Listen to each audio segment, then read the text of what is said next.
This is problem 2.51. It's on page 50. Two forces P and Q are applied as shown to an aircraft connection.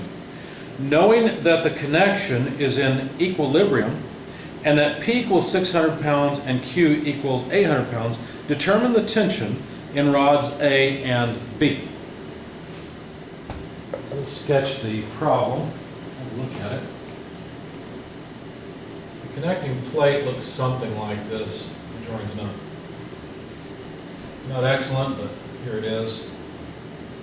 There's a horizontal rod connection here, and another rod connection.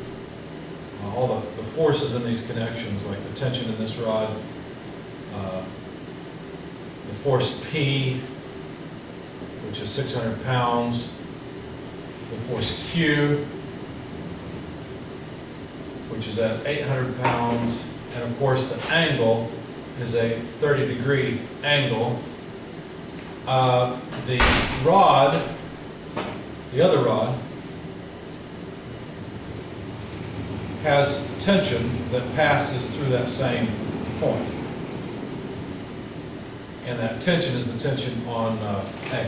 The angle between these two is 60 degrees. Okay? So we're supposed to find the tension in each of the two rods.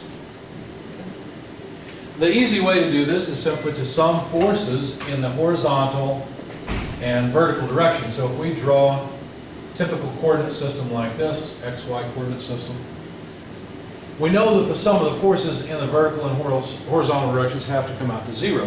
Now, the horizontal direction has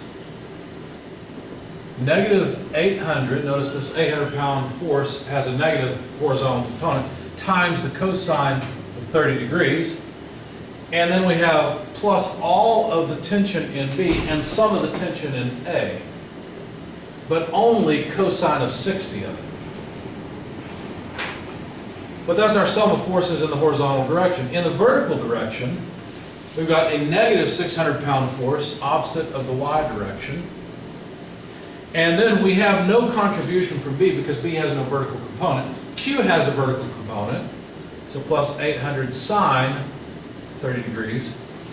And the tension at A has a vertical component, so plus tension at A multiplied by sine 60 degrees.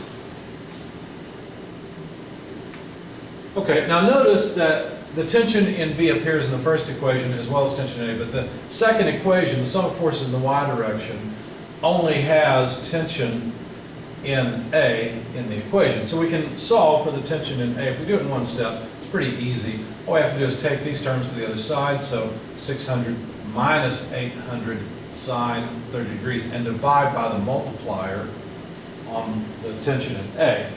So when you plug all this in your calculator, you get about 230.94 pounds. So there's the tension in rod A.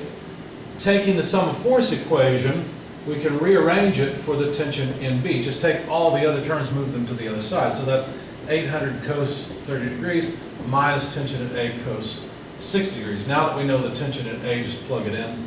When you do that, you'll find the tension in B, and that comes out to about 684.53 pounds. Probably too many decimal places, but there we go. So there's the resulting force in rods A and B.